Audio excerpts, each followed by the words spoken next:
सोर क'क्राझाराव थागोन, सोर दिसपुराव थागोन, सोर दिल्लीयाव थागोन, सोर देरहागोन, सोर जेनगोन बेखौहाय रायजो राजाफ्रासो डिसाइड खालामगोन। सोरबाया बिटिसि आवनो थानानै शिफ्ट जागोन बा सोरबाया दिसपुराव थांनानै मन्थ्रि जाहैगोन, एमसिएलए इएम जागोन, बेखौ रावबो दैदेनगिरिया डिसाइड खालामनो हाया।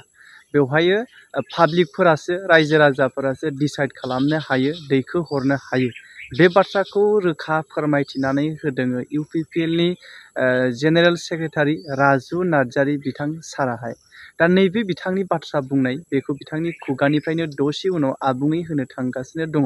दा बयखौबो गोदान भिडिअनि गेजेरजों गोसो गोरबोनिफ्राय बरायबाय। आसा खालामो नोंथांमोना भिडिअखौ आबुङै नायलांगोन आरो लोगोसे जायफोरा चेनेलाव गोदानै फैदों नैबेबायदि आपडेटखौ जायफोरा नायनो इन्टारेस्टेड दङ अब्ला सापर्ट खालामनानै होनो हागोन।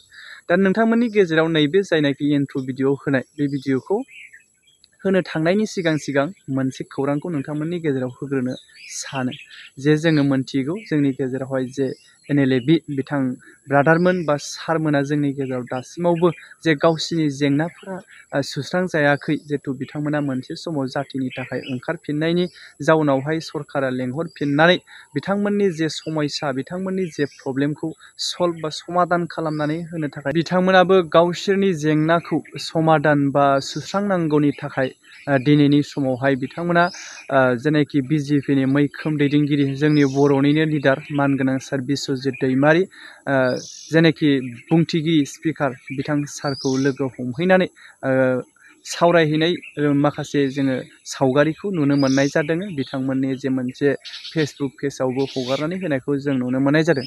दा बिथांमोनाबो गावसिनि जेंना दङ, जेरै माखासे जोंनि दावहारुफ्रा जेरैबायदि हान्जाफोरा जेरैबायदि माखासे जेंनाखौ लानानै दा सावरायगासिनो दङ, बिथांमोनाबो जेंना दङ।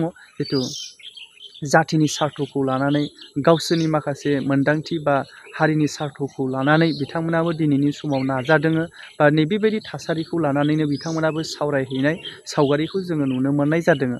आसा खालामो जोंनि जाथिनि मोनफ्रोमबो जिथु सोमावसारगिरि बिथांमोननि जे जेंना जेंसिफोरा सुस्रांजागोन थाबैनो, नैबे 2025नि सिगां सुस्रांजायोब्ला जोबोद मोजां जागौ होननानै जों गासै बर' रायजो राजाफोरा सानो। बिनि अनगायैबो गुबुन मोनसे खौरां आं जायनाखि दहाय नोंथांमोननि गेजेराव इन्ट्र' भिडिअ होनाय नैबे जायनाखि राजु नार्जारी बिथां सारनि बाथ्रा बुंथिनाय फैदो, अब्ला नैबे राजखान्थियारि बिथिंखौ सावरायदि। दा बेनोखि बिथाङा खौसेथिनि बाथ्रानि जे सावरायथिबाय थानाय समावहाय जे दैदेनगिरिफोरनिफ्राय खोथा ओंखारनाय, सोरबाया बिटिसियावनो थागोन, सोरबाया दिसपुराव थांगोन, बा सोरबाया दिसपुराव थाङा आङो बिटिसियावनो थाबाय थागोन, बिटिसियावनो खामानि मावनांगौ दङ, नैबेबायदि बाथ्रा बुंनायनि सायावहाय बिथाङा रोखा बाथ्रा बुंथिनानै होदों जे सोरबाया दिसपुराव थांगोन थाङा, सोरबाया बिटिसियावनो शिफ्ट जानानै थागोन थाया, बेफोरखौ रायजो राजायासो डिसाइड खालामो। बेवहाय दैदेनगिरिफोरा डिसाइड खालामनो हानाय क्षमता गैया, नैबेबायदि बाथ्राखौ बुंनो थांदों। एक्सुवेलि जोङो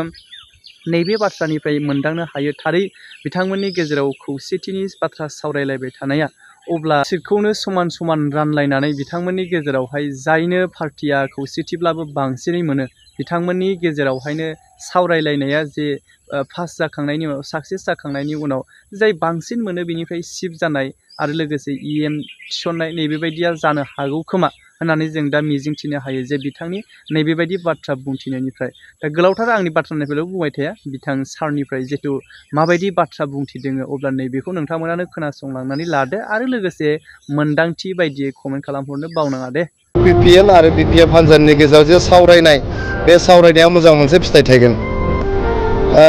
सोर बबेयाव थागोन, सोर क'क्राझाराव थागोन, सोर दिसपुराव थागोन, सोर दिल्लीयाव थागोन, सोर देरहागोन, सोर जेनगोन बेखौहाय रायजो राजाफ्रासो डिसाइड खालामगोन। रायजो राजा जोंनि मानगोनां भटारफ्रासो बेखौ डिसाइड खालामो। जोंनि रायजो राजाफ्रा जोंनो जेरैबायदि बिथोन होगोन, जोंनि रायजो राजाफ्रा जे थांखि लागोन जों बेखौनो मानिनानै सोलिनांगोन। राजखान्थिनि फोथाराव रावबो आं बेयाव थागोन, आं बैयाव देरहागोन, आं बैयाव माबा मोनसे खालामगोन बेखौ बुंनो हाया।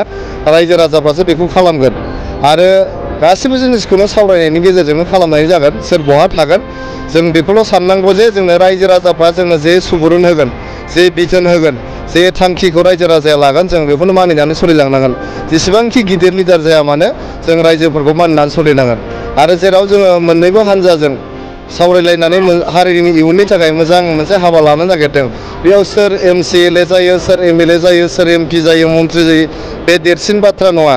बेक्तिया देरसिन बाथ्रा नङा, जोंनि हारि आरो समाजासो देरसिन बाथ्रा।